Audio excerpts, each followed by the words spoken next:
There was a popular play from the 1950s. Actually, it was a Broadway musical turned into a movie called, if you pardon the expression, Damn Yankees. And that's before they became the evil empire during the 80s. Maybe you remember the musical. The plot goes something like this. There was a middle-aged man named Joe who dreamt all his life that he would become a Major League Baseball player, a famous baseball player. It never happened, and now he was too old. One night, a mysterious man shows up. His name is Mr. Applegate. Mr. Applegate, huh? Okay. Applegate tells Joe that he can make his dreams come true. He can turn Joe into a 22-year-old phenom called Joe Hardy, think Mike Trout, and make him a member of the Washington Senators, yearly cellar dwellers in the American League, and give him the power to win the pennant and beat the dreaded New York Yankees. Joe begins to wonder who exactly is this Mr. Applegate who's able to make all these promises and make them come to pass. Well, you guessed it, he's the devil.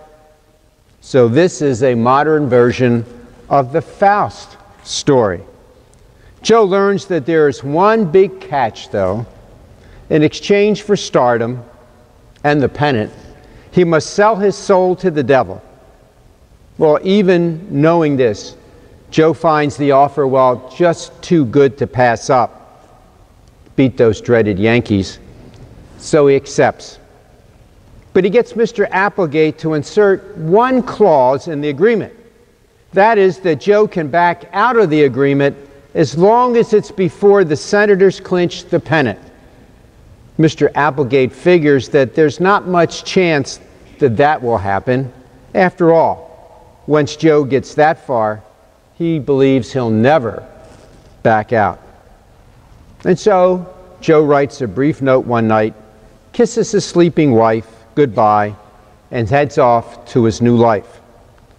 Joe joins the Senators and becomes an overnight sensation. He's the toast of D.C. Fans cheer wildly for him. Kids idolize him. Women fall for him. Older people see him as a son or a grandson. Everything is just dandy. Joe relishes every minute of it.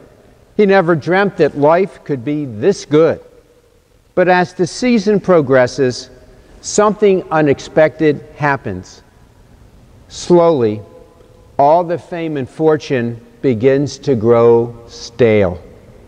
Joe finds himself staring at walls at night. Deep down, there's a hollow spot that fame and fortune can't fill. And Joe just can't understand why that is. Finally, the point of no return comes. Mr. Applegate shows up to collect on the bargain. But to his and Joe's surprise, just before the pennant is clinched, Joe decides to back out. Perhaps Joe, deep in the back of his mind, was hearing Jesus' words, "What does it profit a man to gain the whole world, yet suffer the loss of his soul?" But for the American League pennant? Whatever the reason, Joe disappears from the baseball world as mysteriously as he first appeared. A few days later, he turns up at his home again. He kisses his wife and goes back to being the middle-aged man who once dreamt of being a baseball star. You see, Joe's story in the play is a bit like a true story about Jack Dempsey. Remember Jack Dempsey? The night after winning the heavyweight championship of the world from Jess Willard, Jack woke up in his hotel room. It was 2 o'clock in the morning. Suddenly, he felt empty inside. He said later, and I quote, "Success didn't taste the way I thought it would. I'd won a world title. So what?" The fictional Joe Hardy, and the real life Jack Dempsey, would agree with what Jesus said in today's gospel. Do not work for food that perishes, but for the food that endures for eternal life.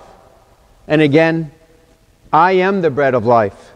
Whoever comes to me will never hunger, and whoever believes in me will never thirst. What Jesus is saying, what Joe experienced in the play, and what Jack Dempsey experienced in real life can be summed up in a single sentence. The human heart has a hunger and a thirst that nothing on earth can satisfy. It's a lesson that we have to learn if we are to find true happiness. Fame and fortune promise to fill the void in the human heart, but in the end, they leave us more hungry and more thirsty than before. A successful high school teacher once said, and I quote, "There's nothing more beautiful than watching young people preparing to go off to college to begin an exciting new life." And that's the way it should be. It's an exciting time for them. The world is out there, just waiting for them to enjoy everything it has to offer. But the day will come when those same young people discover that the world has to offer will leave them more hungry and more thirsty than they were before. End of quote. You see, the day will come when they discover the truth of Jesus' words, "Do not work for food that perishes, but for food that endures for eternal life. I am the bread of life. Whoever comes to me will never hunger, and whoever believes in me will never thirst."